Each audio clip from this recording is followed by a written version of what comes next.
Donc, nous avons atteint la troisième étape euh, euh, de cours, voilà, des explications de l'application aptitude. Donc, la deuxième étape, nous avons fait la configuration des groupes d'utilisateurs. Nous avons créé plusieurs utilisateurs ici. Nous passons à la troisième étape. La troisième étape ici consiste à créer l'année scolaire parce que ici, vous avez la possibilité de créer plusieurs années scolaires. Nous allons créer l'année scolaire vu que c'est la première année d'utilisation de l'application. Donc, nous allons créer en faisant clic droit sur l'établissement ici. Clic droit sur l'établissement. Ici, nous avons créé une année scolaire. Donc, à partir de là, je clique directement sur créer une année scolaire. Donc, il y a la fenêtre de l'année scolaire qui apparaît. À partir de là, on va mettre l'année scolaire. Ici, on va mettre 2020, l'année scolaire 2024-6 2025. Et ici, on indique l'inscription, c'est-à-dire les frais d'inscription. Donc, on peut choisir, par exemple, frais d'inscription 40 000. Voilà. Ici, frais de réinscription, on peut choisir 30 000. Tolérance d'absence. Tolérance d'absence, c'est le nombre de jours de tolérance que vous accordez à un élève qui s'absente en motif avant l'alerte de l'application. Donc, nous, on peut décider dans notre établissement, c'est tolérance zéro. Dès que quelqu'un s'absente, même si c'est une seule fois, là, ça va signaler. L'établissement, là, on garde intact. Voilà, parce qu'on n'a qu'un seul établissement. Ici, nous avons le pourcentage de réduction. Ici, vous pouvez indiquer le pourcentage de réduction pour les paiements annuels. Ici, si un élève paye l'année entière, vous pouvez décider de faire une réduction pour lui. Ça dépend. Vous pouvez mettre 1%, 2%, 5%, 10%, tout ce que vous voulez. Ici, nous, on va décider de mettre 5% de réduction pour ceux qui vont payer l'année entière. Ici, nous avons aussi nombre de mois du budget. Nombre de mois du budget, c'est ce qui va nous aider à calculer le budget annuel de l'établissement. Et ici, vous pouvez mettre ce que vous voulez, mais vu que l'année scolaire, c'est 9 mois de façon générale, donc on peut décider de calculer le budget pour 9 mois. Vous pouvez aussi mettre 12 mois si vous voulez, vous pouvez mettre 10 mois, voilà. Mais nous ici, on va décider de calculer le budget annuel de 9 mois. Donc, je mets ici 9 pour le nombre de mois du budget. Donc, ici, je clique sur enregistrer. Bon, ici, archiver ça, ce n'est utile qu'en fin d'année. En fin d'année, après avoir fait toutes les opérations, en fin d'année, là, maintenant, on vient, on archive. Donc, archiver là, on le coche ici seulement en fin d'année, après toutes les opérations. On n'a pas besoin de ça pour le moment. Je clique sur enregistrer. Donc ici, nous avons créé notre établissement, notre année scolaire. Donc ici, nous avons passé directement sur le deuxième menu. Donc, toutes les opérations qu'on vient de faire, on était au niveau de l'établissement. C'est-à-dire là, on a créé l'établissement, on a créé les utilisateurs.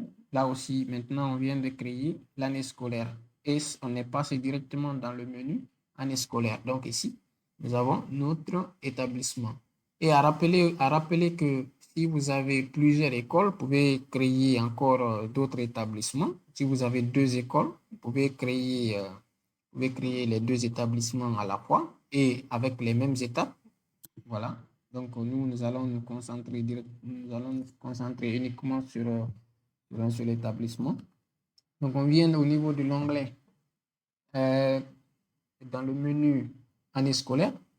Donc, à partir de là, notre année scolaire est créée. Si on a envie de modifier quelque chose ici, par exemple, on décide de changer les montants de l'inscription et de réinscription, on double-clique dessus simplement. Ici, on peut mettre l'inscription à 60 000. Voilà, pour la modification.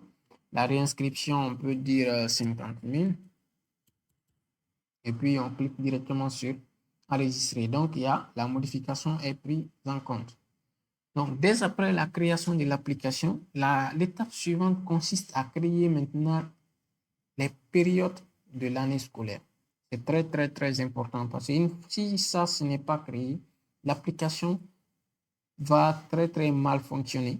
Voilà, l'application va très mal fonctionner. C'est pourquoi, dès après la création de l'établissement ici, de l'année scolaire, pour directement créer les périodes. Pour créer les périodes, c'est très simple. On fait directement clic droit sur l'année scolaire ici.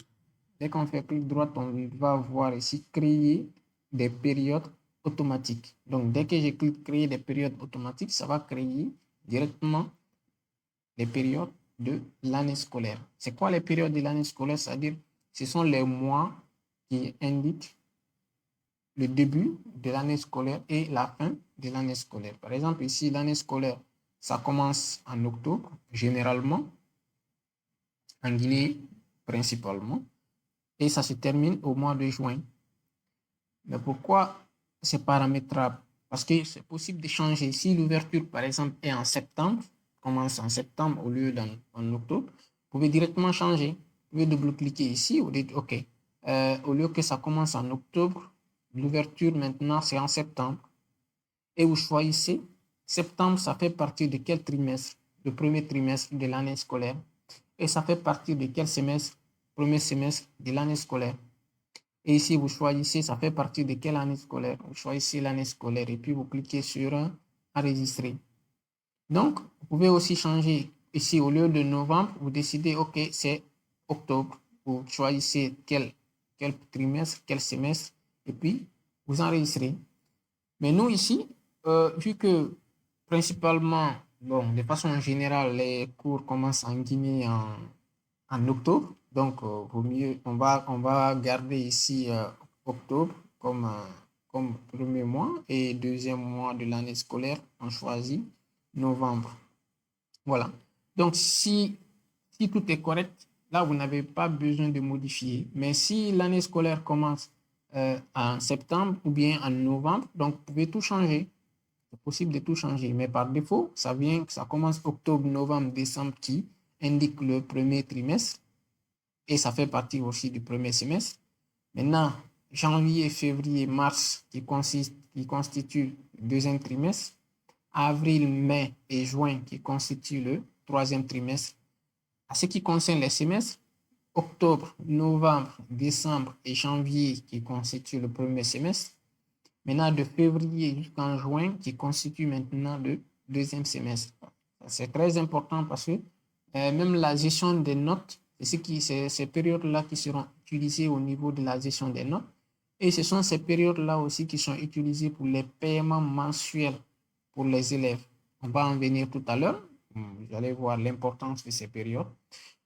Donc, l'étape suivante, c'est quoi? Une fois que les périodes sont créées, l'étape suivante, c'est de choisir maintenant les valeurs par défaut. C'est-à-dire, quel est l'établissement et l'année scolaire qui va être utilisé dès le lancement de l'application. Parce que pour le moment, nous n'avons pas encore choisi parce que je vous ai dit tout à l'heure qu'à partir d'ici, on peut créer plusieurs établissements. Si le fondateur ou bien le propriétaire de l'école ou bien le directeur a deux écoles différentes qui peuvent il appartient, il peut créer ici encore une deuxième école. Voilà, à partir de là, vous pouvez maintenant choisir ici, voilà, par défaut, sur cette machine. Sur cette machine, quelle est l'école qui va être utilisée sur cette machine? Parce que vous ne pouvez pas utiliser à la fois deux. Bon, vous pouvez utiliser à la fois deux écoles, mais pas en même temps. Donc, il faudra choisir l'établissement par défaut. Et ici, vous choisissez l'année scolaire. C'est pourquoi choisir l'année scolaire? Parce que l'année prochaine, vous pouvez changer l'année scolaire et vous serez obligé de venir changer ici l'année scolaire pour que dès que vous lancez l'application, que ça prenne en compte l'année en cours. Ici, la gestion des matricules. Vous pouvez aussi décider de rendre automatique ou manuel les matricules. Si vous avez vos propres gestions de matricules, donc vous pouvez laisser en manuel. Donc vous-même, vous allez saisir les matricules manuellement. Mais nous, ici, on va décider de prendre les matricules de façon automatique pour que l'application puisse générer à chaque inscription les matricules. Et dès après, on choisit les valeurs par défaut ici, on clique sur valider. Dès qu'on valide, l'application va nous demander de fermer d'abord. Après, relancer l'application. Donc, dès qu'on clique sur OK, l'application va se fermer et on va relancer l'application. À partir de là, on va se connecter, admin, en tant qu'administrateur. Voilà, je clique sur connexion. Et dès que l'application se lance, automatiquement, nous voyons maintenant ici que nous sommes au niveau de l'établissement groupe scolaire Systéma et l'année scolaire 2024-2025. Donc, à partir de là, nous avons paramétré l'année scolaire et les périodes. Et aussi, nous avons choisi quelle année scolaire qui va être utilisée dès qu'on lance l'application. Voilà. Donc, la prochaine vidéo va consister maintenant à créer les classes. Voilà. Donc, à la prochaine. Merci.